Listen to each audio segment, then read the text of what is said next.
What's up, y'all? Welcome back to my YouTube channel. And if you're new here, welcome, welcome, welcome. I thought I'd make a live update video because I've not uploaded in a minute. To be honest, the last couple of months have been a whirlwind. I was just about able to process my own thoughts and emotions, let alone be able to articulate them in a way that others will be able to comprehend and benefit from. So I'll start by saying that my upload timeline is off. I'm 3 months behind.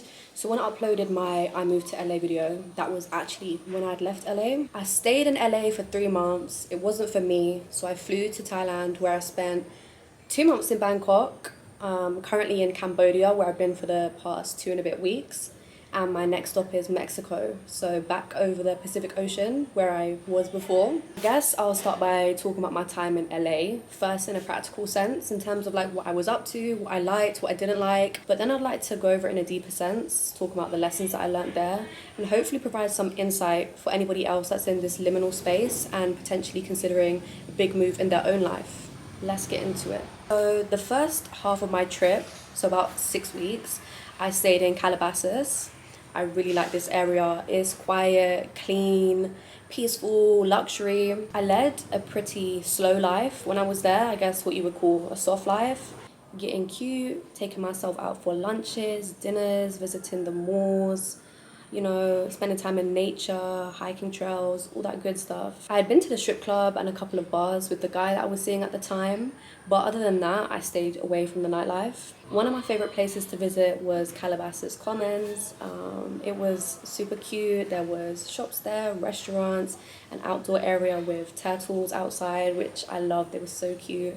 I used to go to a place to eat called Marmalade, which does good food, really nice cocktails. I think the one I got was like a raspberry drop or something. And I would just, spend the afternoon going to Barnes and Noble, read a book for a couple hours, get some ice cream, peanut butter chocolate, by the way. But yeah, you get the drift. It was just a slow, chilled time to start with. I then had to leave that Airbnb because basically I wasn't too sure how long I was going to stay. So I booked it initially for, I think, like 4 weeks, and then I kept extending by the week. And then I went to go and extend it on the day I was supposed to leave, and it had dates on the booking site, but then the host came to me and was like, they've got renovation projects coming on, so basically I had to go that same day. So I just had to like pack all my stuff and throw it in the car and find somewhere else to go. So the next couple of weeks after that, I would say I went to about 10 different Airbnbs and hotels. Like I was moving every 1 or 2 days to just different places in and around LA. I was in like East LA, West Hollywood, just like in and around LA. That was cool, I guess, because I got to try out a lot of different spots, but I felt super drained by the end of it because having to like constantly haul your luggage in and out of everywhere and just having no stable place to lay your head was just kind of pissing me off. So then I ended up booking a place in Glendale for my last month. So Glendale was just like another nice town. I was drinking quite a bit at this time, going to the club, going to boat parties and whatever else event was going on. Things were 100 miles an hour and I kind of felt myself spiraling out of control.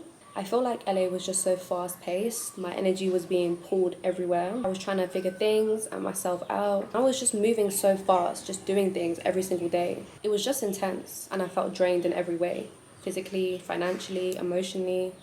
Honestly, I'm surprised I didn't get sick at this time. I then decided to go to Thailand with the intention of refocusing and refiguring myself out. So that's exactly what I did. So my time in Bangkok was pure isolation. All I did was journal, reflect, cry some more, hit the gym, go swimming, go to Muay Thai classes, read, study, just anything to try and bring some sort of sense of normality and structure back into my life.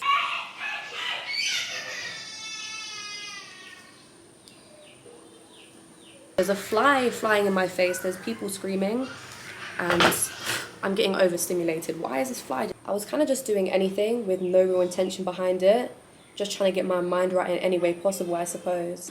I feel like being in LA exposed so much about me and the current state of my life.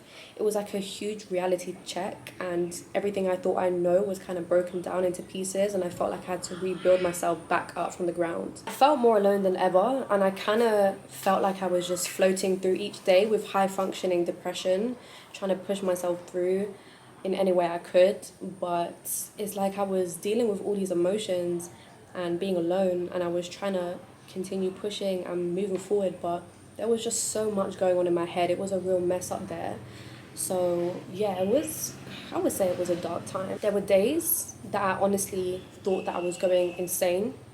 Like I felt like I was losing a grip on reality, and I really considered coming back to the UK many times, just getting a job and just going back to normal routine, because I just felt like reality was just slipping from underneath me. But something deep within me just kept telling me to keep pushing on. So I mentioned that being in LA showed me a lot about myself and the current state of my reality. And what I meant by that is when you take yourself so far out your comfort zone, where you are essentially starting from scratch, it just reveals things to you that you just wouldn't even expect. Like, I'm sure you can already imagine it, but until you're actually dropped in that position, you have no idea how intense it can be. You have to think, I had no friends, nobody I could trust, I've never been to the country before, even things like driving on the other side of the road, no way of making money, nowhere to even start, because my whole life I've worked in like corporate 9 to 5 roles, and it's something that I was looking to step away from in terms of the discipline that I was functioning in. So I was in this country where I had nothing to offer and no place to even start, and it was just hard. Where do you even start, you know? It's not like if you're in Nailtech in London, you go to LA and you meet up with other nail techs, or you might meet up with people that do hair and you can try and build your thing over there. Or if you're a videographer in London, same thing, you go over to LA and try and pattern up over there. But I was like, I guess I just wanted to be open-minded and just see where things took me. But that sounds great, but it doesn't always work like that in reality.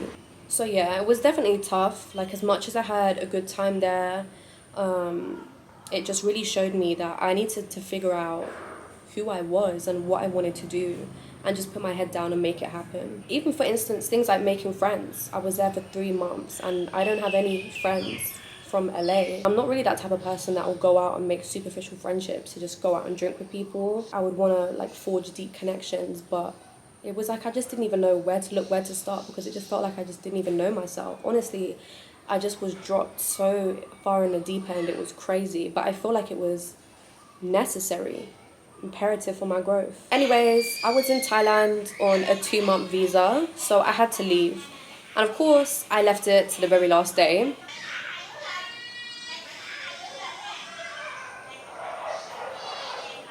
Now the dogs are barking. I'm surprised where's the chickens? I was gonna go to Bali, but I just didn't feel in the right headspace for it.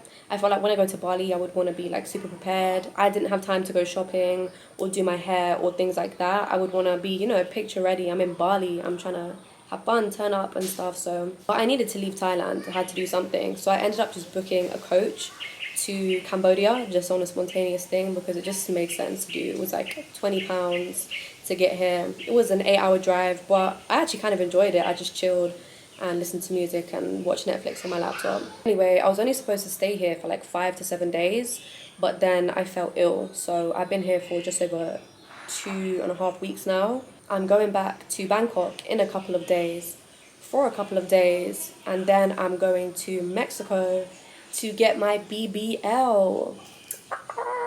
Anybody that knows me knows that this is something I've considered for years, and I was just finally like, fuck it. I'm going to do a whole video on this because I feel like there is so much to talk about. So I'm going to capture the whole process of getting the BBL, but I'm also going to speak about like why I decided to do it, and, you know, just give some like research tips and things like that for anybody else that may be considering the surgery. That's it, I suppose. I mean, obviously so much more went on, but this video would be hours long if I was to go into every single thing that has happened in the last almost 6 months. There will be more sub-stories coming soon, like how I fell in love with a narcissist when I was in LA. So stay tuned, because there is plenty more on the way. You don't want to miss this, trust me. Thank you so much for watching. I hope you found this interesting. As you know, I am new to this, so if there's any feedback you can give me, anything you want more of, less of, just drop in the comments below. And if you have any questions about anything I've spoken about in today's video, or any of the topics you want me to delve into a little bit deeper, just let me know. Anyways, until next time.